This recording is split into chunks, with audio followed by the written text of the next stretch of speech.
Hey, this is Steve in Dallas, Texas. It's Saturday morning, my friend, and you are listening to Light Talk. This is Zach coming to you from our nation's capital, and you are listening to Light Talk. Coming to you direct from New York, this is Dennis. And today on Light Talk, we'll be discussing taking stage plays to video and television, projectors versus LED walls, labeling cues, and the differences between consumer OLED televisions versus standard definition television in your home. All on Light Talk. And this is David coming to you from the beautiful Belmont Shore neighborhood of Long Beach, California. And it's very early in the morning. And if you don't already know, you are listening to Light Talk, and we are the Lumen Brothers. I have a question right off the bat. If we weren't listening to Light Talk, what should we be listening to? My dreams, I'd be asleep. I can't believe that you're up at 6 in the morning. I was up at 5 in the morning. That is dedication. Get ready for 6. 6 in the morning. Yes, yes. There's a t-shirt that I want to get my kids that I think you might like too, David, that says, "Naps, I'm so sorry I hated you when I was little." That's a good one. Oh, God. Well, anyway, welcome everyone to episode 426. And today we've got Brother Zach joining us. So we've got the male human family pretty much here.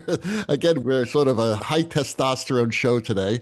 Next week, Ellen will be back because she's probably making her way back from France right now. Is that... Showlight. She was a showlight. Ah, she's still there then. That's still going on, isn't it? No, it ended like a couple of days ago, but you never know. It's jet lag and everything else. She couldn't be on the show today, but we can't wait to get her report about Showlight.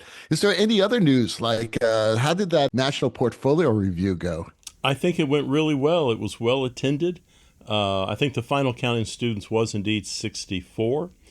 It's just such an event. It's an opportunity not just to meet these students and welcome them into the kind of industry that we're in, but it's also an opportunity to see people you haven't seen in a while.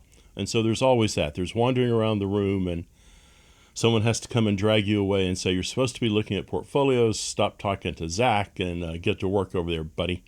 I think another added bonus, I was very upset. My schedule didn't let me get to it this year. But I not only enjoy, networking with people I haven't seen in a while, but I really enjoy talking to the students because it's one of the few ways, especially if I'm not really, if I'm not hiring anybody right now, which we're not at the company, but it's a good way of keeping in touch with what's going on. A lot of times old boomers like us aren't really aware. You guys deal with students all the time in the academic world. It's not something that I'm always doing. So talking with students who are fresh out of school and hearing their thoughts and ideas and looking at their portfolios and their renderings and their drawings, really, it keeps me on top of what to use a word that David uses a lot, the zeitgeist of education and academic training. It's a wonderful opportunity. I think, Dennis, I absolutely agree. I know a lot of people who have met young directors and young designers of other disciplines that have at these reviews that have gone on to have long and fruitful relationships together. When I first started going to them in New York, especially, it was a little bit of like a cutting contest, and you'd get scenic designers in particular who would like to come in and see some kid's imaginary presentation at the St. James Theater and then berate them because their measurements were all wrong, which I always thought was kind of a crappy thing to do, but it was the culture at the time. But now it's really about, building relationships. Driscoll Otto, who we all know and love, when he was a student at NYU, I know Billy Porter, the actor and director, came to the portfolio review, loved his work, and Driscoll has become his lighting designer through that. That happened to me way back when I was a grad student. SMU belonged to a group called the League of Professional Theater Training Programs. It's only about 6 or 7 schools, Yale being one, NYU, and SMU and several others. And when I went to my portfolio review, I was immediately hired by Gilbert and Neil. And that's how I started my career. That's sort of like a dream thing for anybody to show up and meet people. Yeah. So you never know when that's going to happen. Someone has to make the joke now about your light plots being on stone tablets at that Yes, review. they were in stone tablets. Absolutely. And when, matter of fact, we used the stones to hit the electrician on the side of the head with, so they'd go at the cue. We couldn't just say go. You'd have to hit somebody. It was before calm. It was before calm, before bells on stage. It was long before that. All right. Any other news this week besides portfolio review? What about old news? Old news like what? I just reached back to the bookshelf back here. We have some news from last week. Oh, look at that. Lee Watson's book, Lighting Design Handbook. We started talking about your old friend Lee, and we were going to talk about the USA exam. Oh, my God. I gave a tease. I forget what the question was. One of the students had asked, how do I explain to a young designer their light cue does not serve any purpose? That was the question. Right. that was the last question of the day. It was funny. And I said, oh, my God, the things that teachers have said to me. And I said, I remember what Lee Watson said to me at my USA exam. So I'm taking the USA exam, I don't know, maybe 81, 82. And I figured I'd have as many lights as possible in the practical.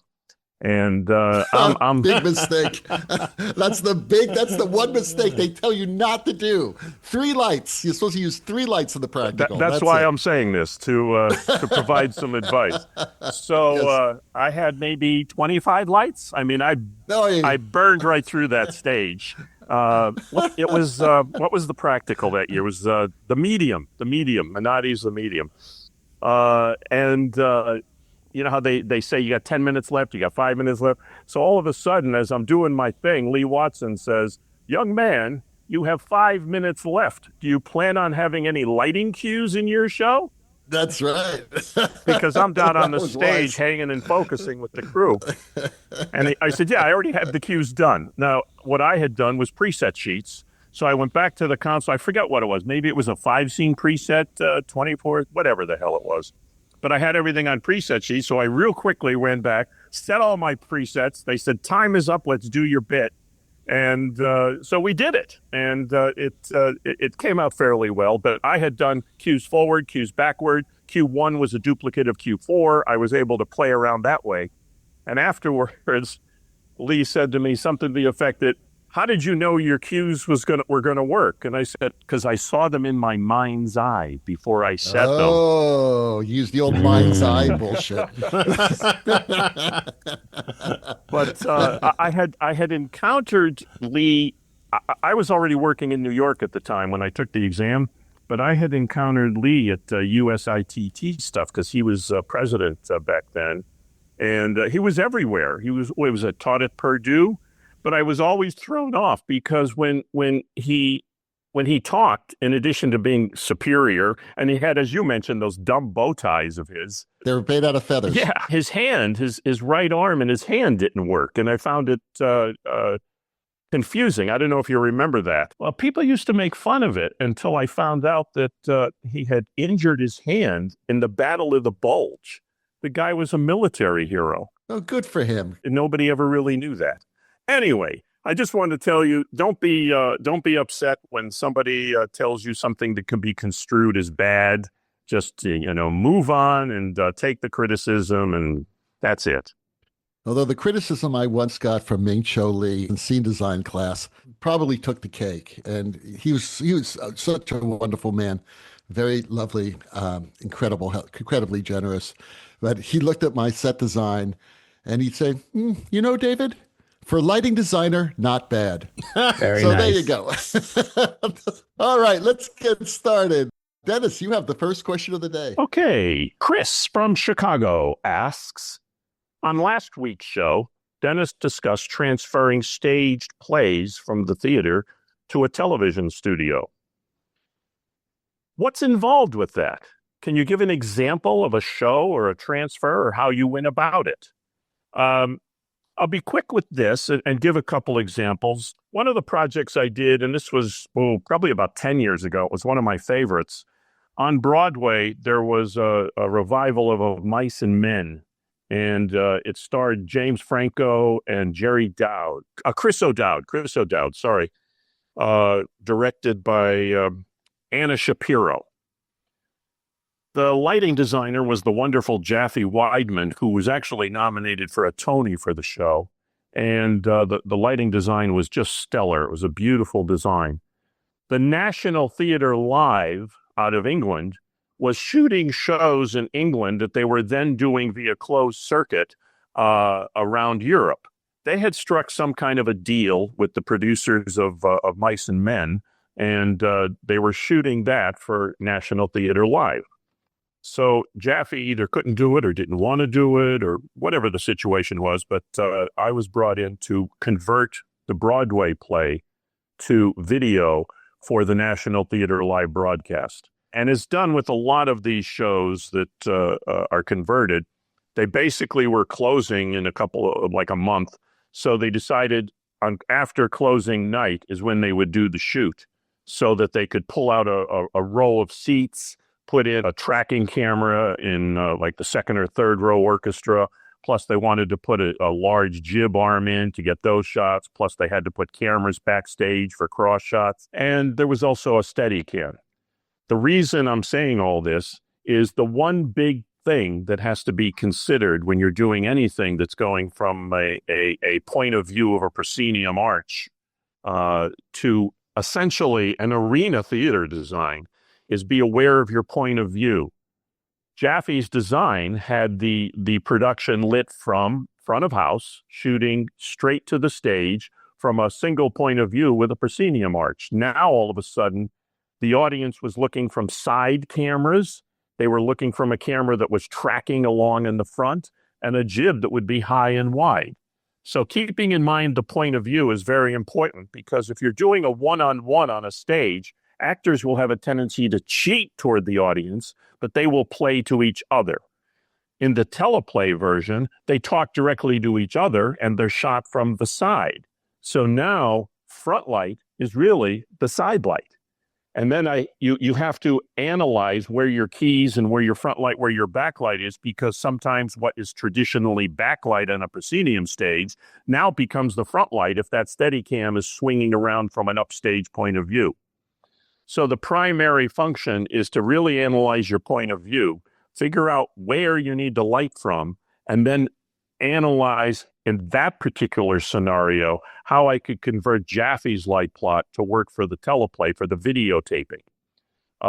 We only had a couple of days. I actually hired Jaffe's assistant to work with me because he knew the plot inside and out. And rather than immerse myself in all the numbers required, I would say, okay, I need this light, I need this light. And he would work with the programmer to reprogram the cues the way I needed them for the point of view of the play. The contrast ratio of the show was very stark. It was a very black and dark set. And there was the way the scene designer had designed it, there was a gap across the center that presented itself with a cyc behind it that Jaffe had done bounce light off at different colors and things. That was deadly for the video, because the camera didn't understand the difference between the dark background and this opening of a white cyc.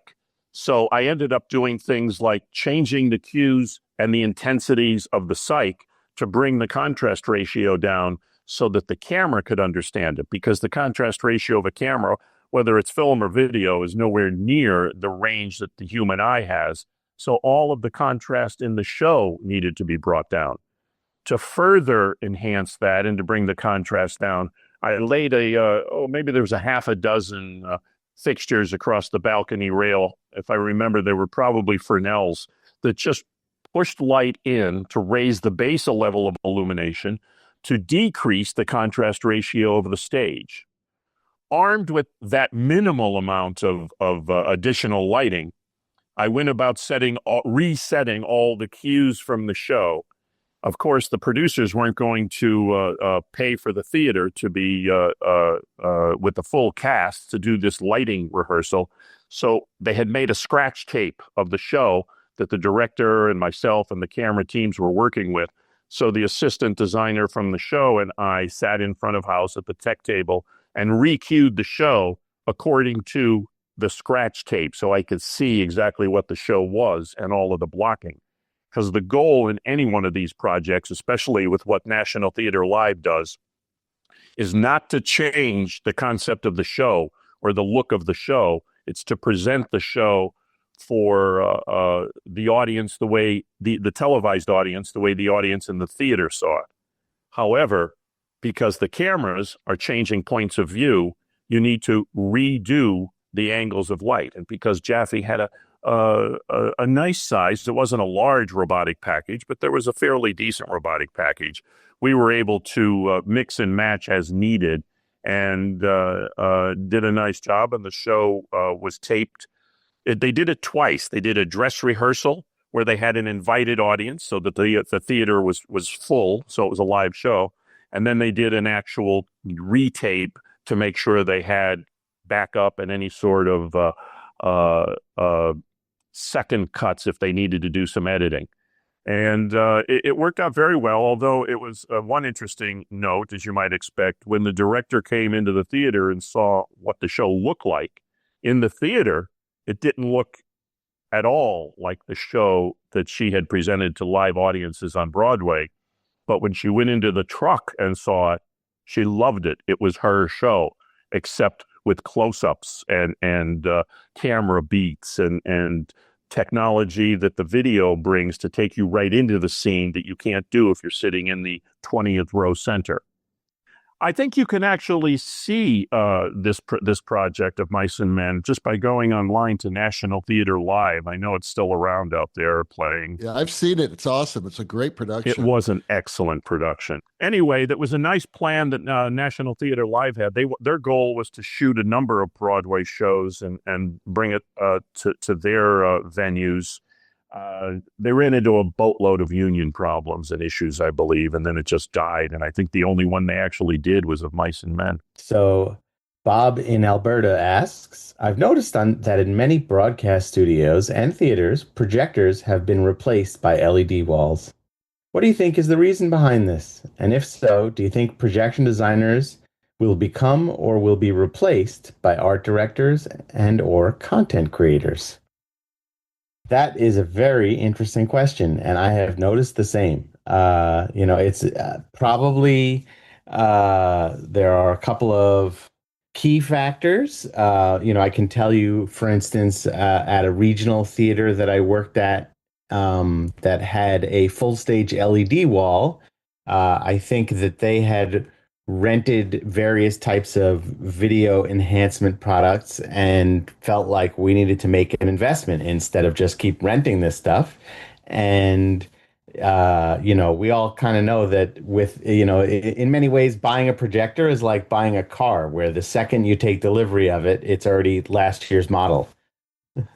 And so there's kind of a longevity that you'll get out of an LED wall that you may not get out of a projector because, as we have talked about before, most of these LED walls are so bright that what you see when you go see a Broadway show that has an LED wall, or you see like one of the studios in Times Square that has one in it behind a news desk, they're running at like 5 or 10% intensity usually, because they're just so bright. But that actually does, in fact, give you room to grow as lights become brighter and more powerful, in a way that projectors, we have to just keep inventing new projectors to compete. But with that, projectors also become bigger and louder and hotter in ways that LEDs do not as well. Now, all that being said, one can make the argument, and I know that my dear mentor, Wendell Harrington, will tell you this, that there's a creaminess to the image that a projector gives you that no LED can simulate, even though we've been able to make them very, very high resolution at this point. There's a creaminess and an immersiveness to sort of being bathed in an image that lends itself to theatrical storytelling in a way that an LED wall may not be able to do as well. An LED wall is basically a surface that can create video, so your imagery really only appears wherever that wall is. That being said, in addition to the brightness, there's the ease of setup. You don't have to focus it, you don't have to align it. There's no crew guys that have to go mount it on a balcony rail and maybe drop it, which happened to me once. So I think that while it may not replace projectors altogether, that the LED wall has definitely become a very good replacement in a lot of situations where projectors just can no longer compete. interestingly about the potential for change in title, projection designer is really a word that only exists in theater. So when you go outside of theater, if you say projection designer, people have no idea what you're talking about. I think in some small circles of the corporate world, that's a person who actually makes lenses for a projector.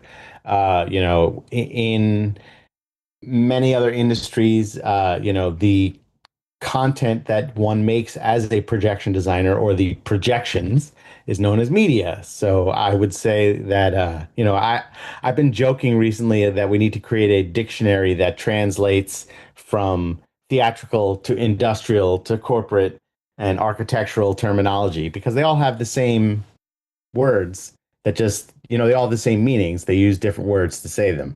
And content creator or media designer is definitely a title that somebody who makes stuff that feeds a screen will have these days, and you'll see even in theater now that a lot of people have migrated to the term of video designer or something like that. Because projection is not always the medium that we're using to create these images anymore. So I know you guys have all dealt with projections in your own ways, and have you noticed these kinds of shifts in modernization? I agree with you about the creamier quality of a projection. It's always had a nice, soft, more natural, realistic quality. In the TV studios, very seldom did we do front projection, but rear projection was done pretty heavily. Especially back in the 80s and 90s. And it wasn't uncommon to go into a studio and there'd be a half a dozen Christie projectors there with the audio guy about ready to slit his wrists. But I did a show years ago that had, what was it, a 20K Pani? It was a big mother Pani. It was the background behind the anchor desk. And it was difficult because of the noise factor. And then you end up having issues with light because the projection screens, even though a lot of especially the black screens were more friendly to front light, you needed to get the anchor desk pretty far away from the screen or the front lights would wash out the image. However, even though the LED screens now, which are everywhere, I don't go to a studio and it's not surrounded by LED screens, even though they're more user-friendly, they bring a much more serious problem in that they are light sources shooting light right into the camera. So it's no longer a projection surface that's reflected or bounce light or softened by a screen. It's a direct light source. And as you noted, they're running at 5, 6, 7, 8, sometimes as high as 10%, which lately the content creators are really taking a firm stand saying, no, we can't do it that low. The imagery is not being reproduced in the proper color rendition at that level. I usually say bullshit on that, but 9 times out of 10, the content creators are winning these days. And they always say, well, you can bring the lights up. Well, of course we can. We're not running light levels that bright, but the brighter you bring the lights to match the background of the LED wall, the brighter the studio gets, and it's more uncomfortable for the talent to look into the brighter lights. It's a dog-eat-dog kind of scenario, and I'm not sure where it will end. I just did one studio that was relatively small, and it was 4 walls of video, and the content creators had video in front of the talent, behind the cameras, that they were running the same video that was behind them. So every time they changed video, the front light on the talent changed color because the projection walls were so bright. It was absolutely crazy. It turned into a major battle. I kept saying, turn off the damn walls. And too many people said no. Then when executives and people walk into the room, all they see are big black walls. And they want to see something. They want to see something they're $5 million paid for. Yeah. That's what they want to and see. Executives are not known for being able to use their imagination. No. And sometimes in this particular studio, that they played the desks. It's a 360-degree environment. So desks play in different environments. There's 6 or 7 shows in there. It's not like all the walls aren't being used. But We ended up being, I said, okay, if you got to have something in it, then put static imagery that doesn't change. And let's do it all in black and white, that we can set it for the color temperature of the lights. And what it will do is add a soft front wash that'll be a base illumination level for me. And that's worked out pretty well. That's been a decent solution. And the only people that complain are the content creators, because now they got a lot more graphics to do and separate.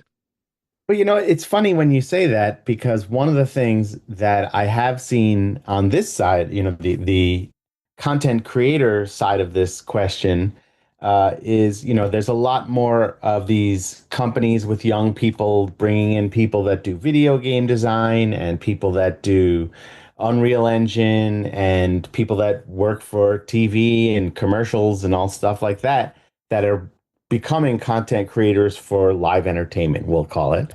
And one of the things that I'm often telling these people, they're usually super, super talented. And a lot of it is because, we all had to learn these tools as they became digital and available. These kids have been using it since they were 12 years old because it was already there in their phones that they had.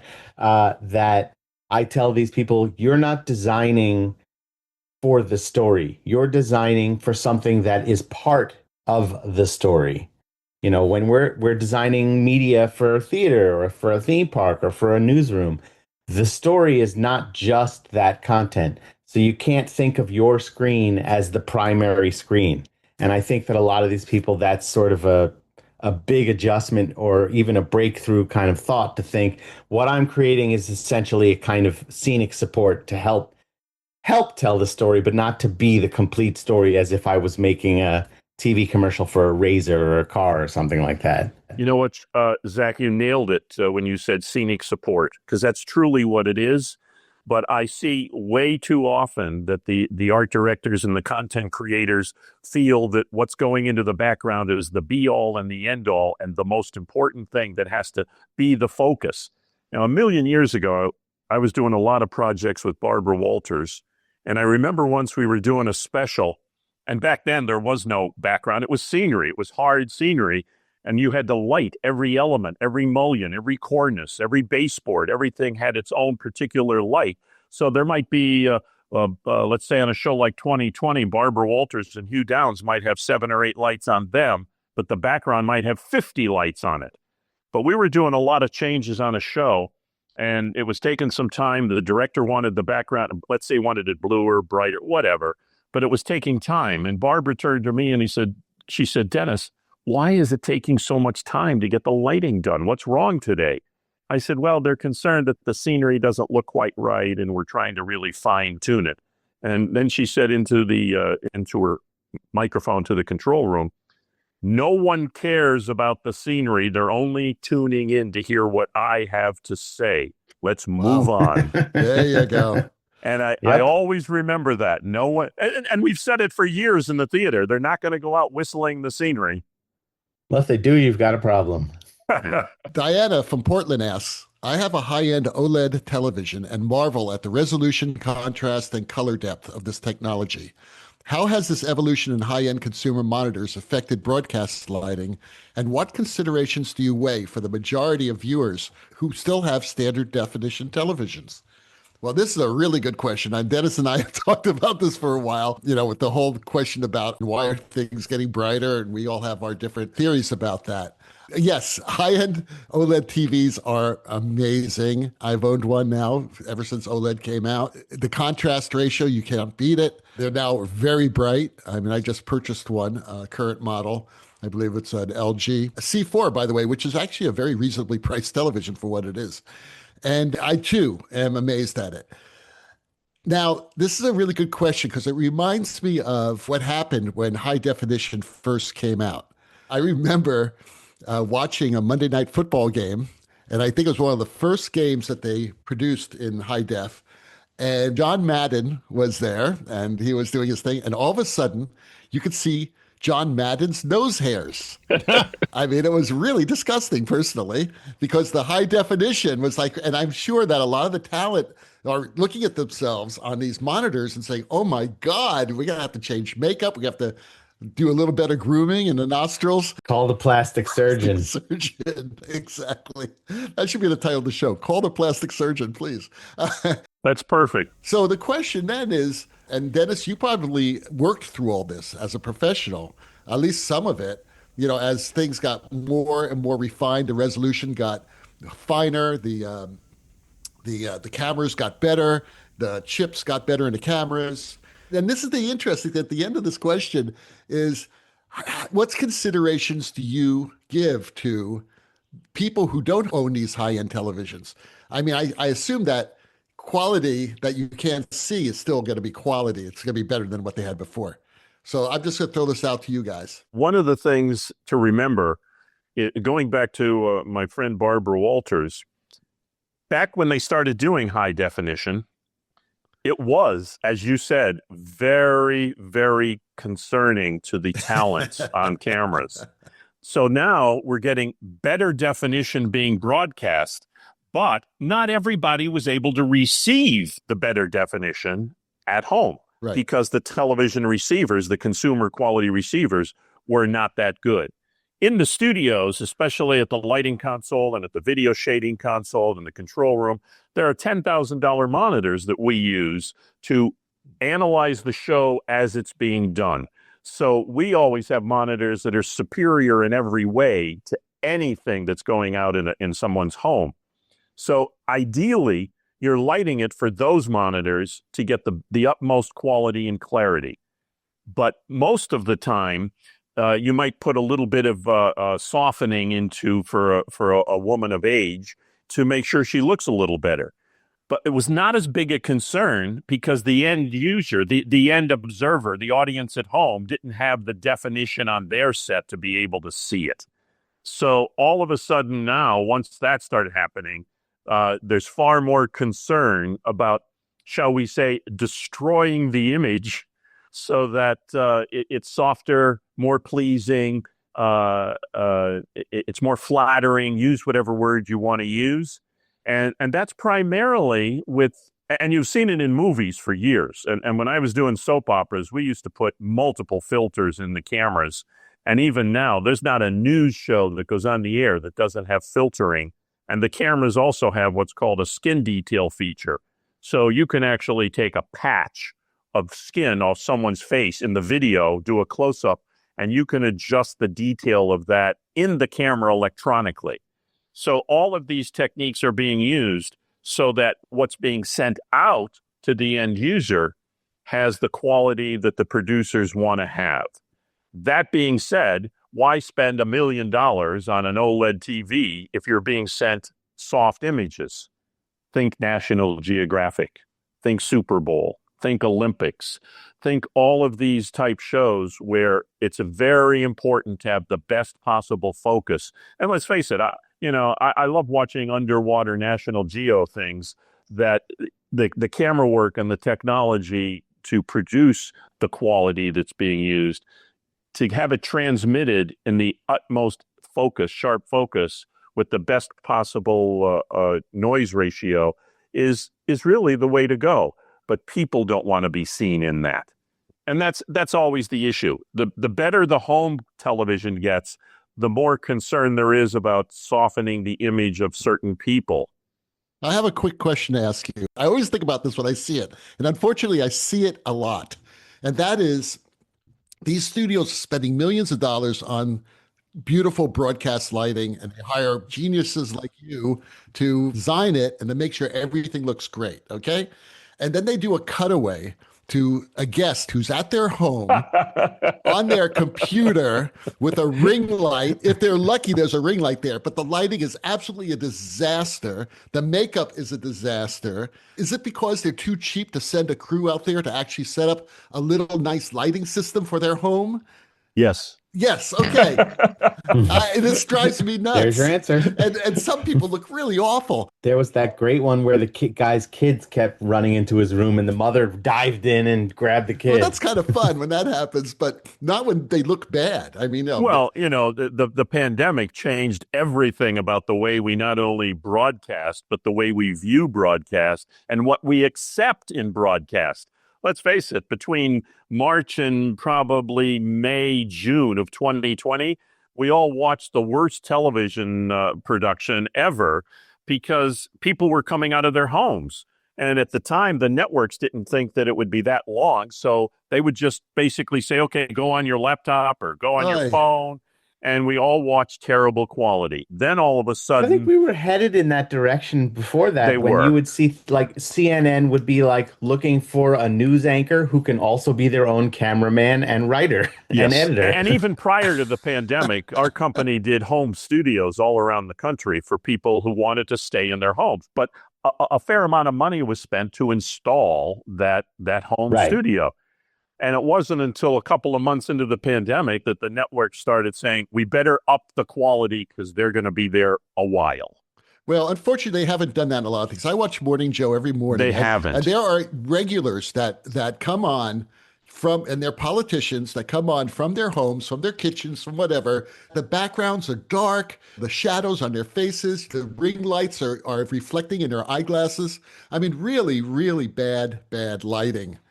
No lighting, David. No lighting. We can blame TikTok and YouTube for that too. That because the American public has now accepted it? Really let go of. Yeah, exactly. We're accepting of vertical images on our television screens now because somebody didn't turn their phone sideways. Because I think that's just the thing that we don't like anymore is videos that are longer than 30 seconds. Right. That's the other thing we can thank the YouTube Shorts and TikTok for.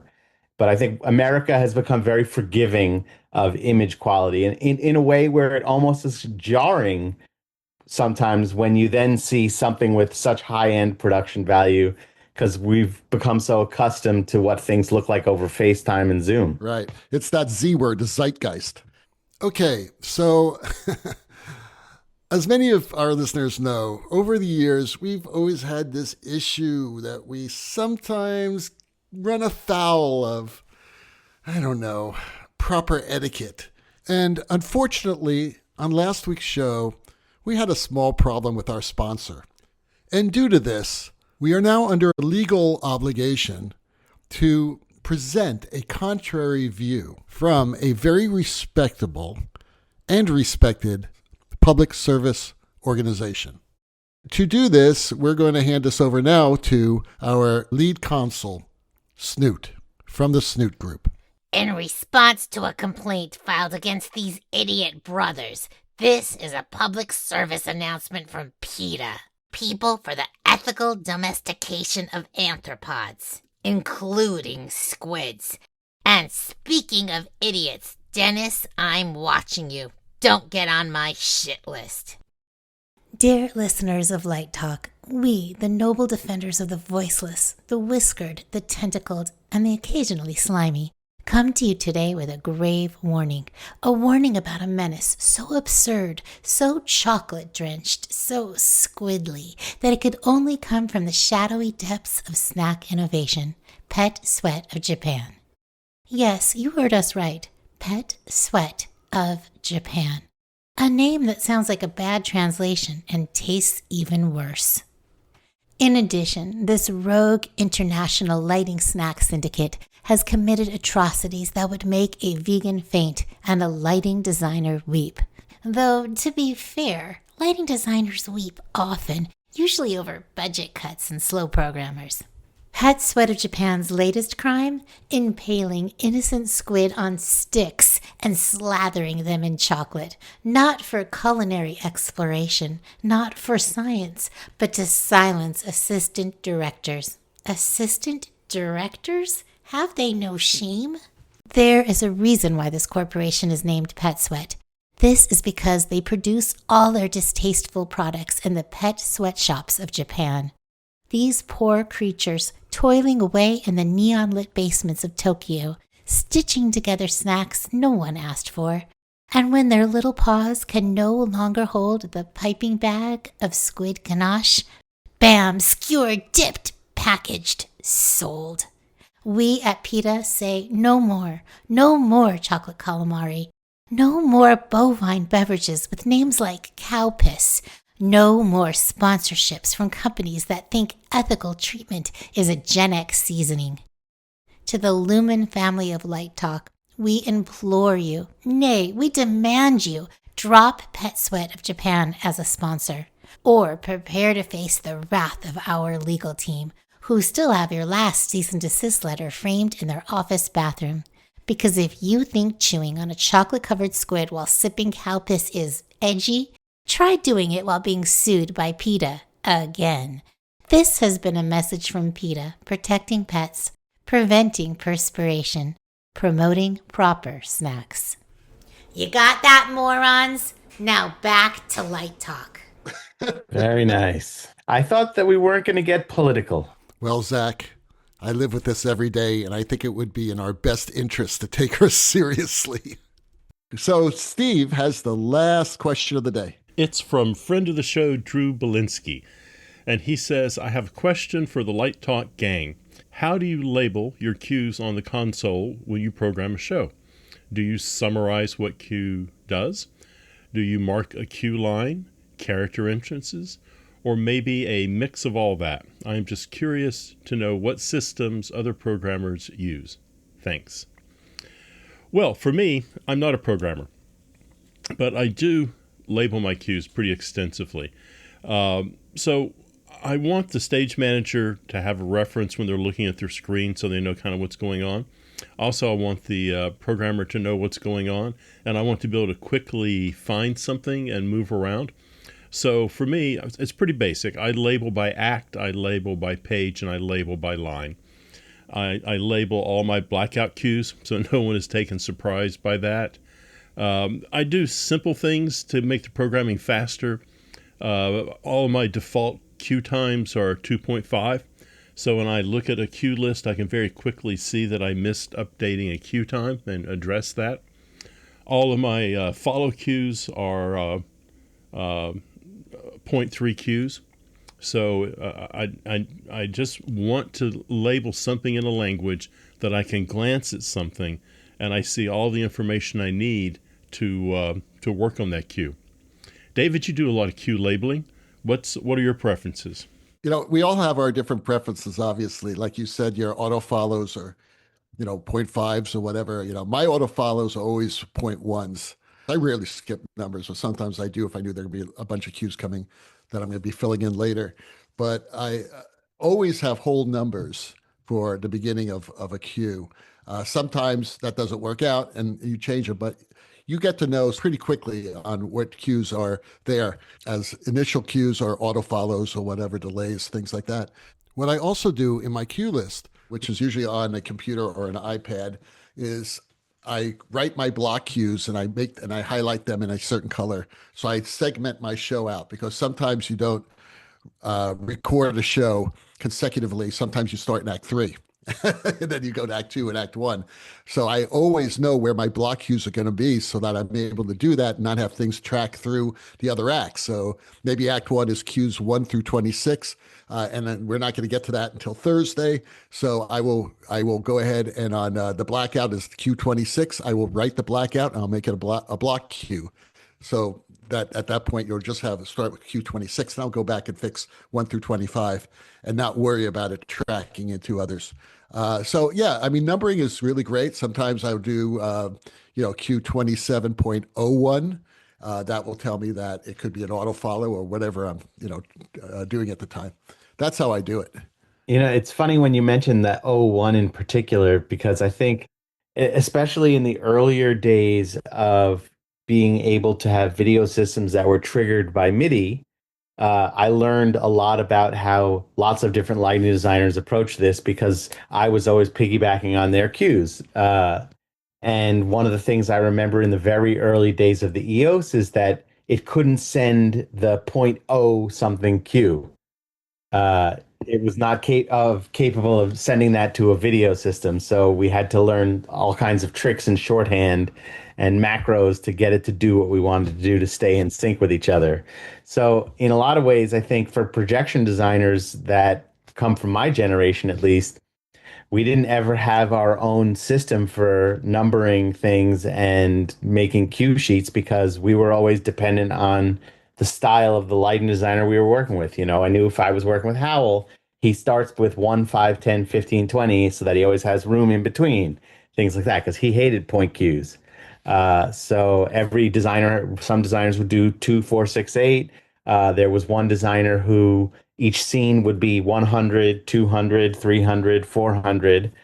So it's, in a lot of ways, it was important for us to not have our own style or preference and to learn how to go with the flow. I had arguments with students about this. It's like, why are all your cues on like multiples of 7? Q7, Q14, Q21, like really bizarre stuff. Again, it's really also important that it's easy for the stage manager to understand. So you don't want to have a stage manager do a warning for Q 5.0734, Right. or something like that.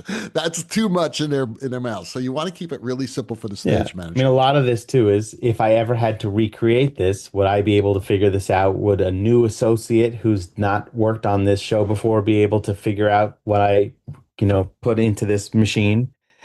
So some of it is, just because we're in tech and we have no time and we're just sort of slamming through and we're like, shit, make that a 0.5.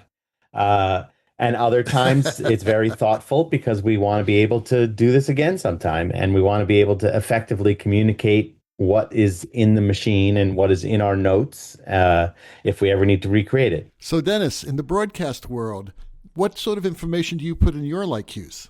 It depends on the show. A lot of, let's say a show like the Today Show or Good Morning America, where you have 2 hours of live TV or 3 hours of live TV now for both of those shows. You'll get a script in the morning that's a breakdown by segments. So you'll have maybe 40 segments by the end of the show.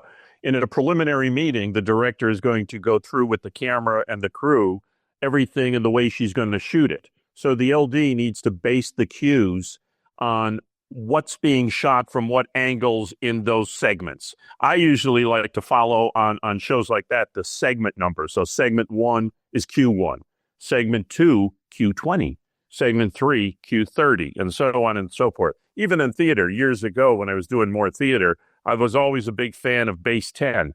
And especially in dance shows, when I was pre-building my cues, I'd have the first cue would be Q10, the second scene or a major change of light or even an act perhaps might be Q20.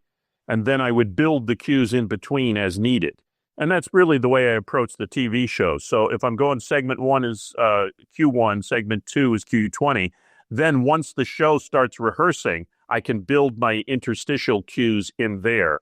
But I always know that the segment number equals my cue number, except with a 0 added. I'm not a big fan of point numbers. Years ago, it just took too long for a programmer to type 22.2. It just bothered me. And since most of the stuff I do, especially if it's live, is just hitting next, it's just a simpler way of doing it. A lot of times, especially if I'm doing a performance for one song for a show like Good Morning America, where they would do a performance, I'll just build all the cues live and set it to the music itself, and the programmer will execute the cues, because you get one rehearsal and that's it. So there's not a lot of time to do more than 5 or 6 cues. It takes me back to my days when I took the USA exam. Oh, we'll go back to that story again. 3 lights. That's my advice. No more than 3 lights. Just pick the scene. They give you like a choice of 5 scenes too. And you can choose one and choose the simplest that you could do in 3 lights. That's like you have time to cue the damn show. That's a funny story. Well, the rocking sounds of the Luminoids tell us that once again you've spent another morning listening to Light Talk. You can hear our show on just about every podcast site out there. Check out our website at lighttalk.org and be sure to follow us on Facebook. And don't forget to subscribe to our podcast. That way you will not miss a second of Light Talk insanity. No guarantee is offered regarding the accuracy of any statements or opinions made on this podcast. However, if you do decide to litigate, you will be dealing with me, Snoot, from the Snoot Group.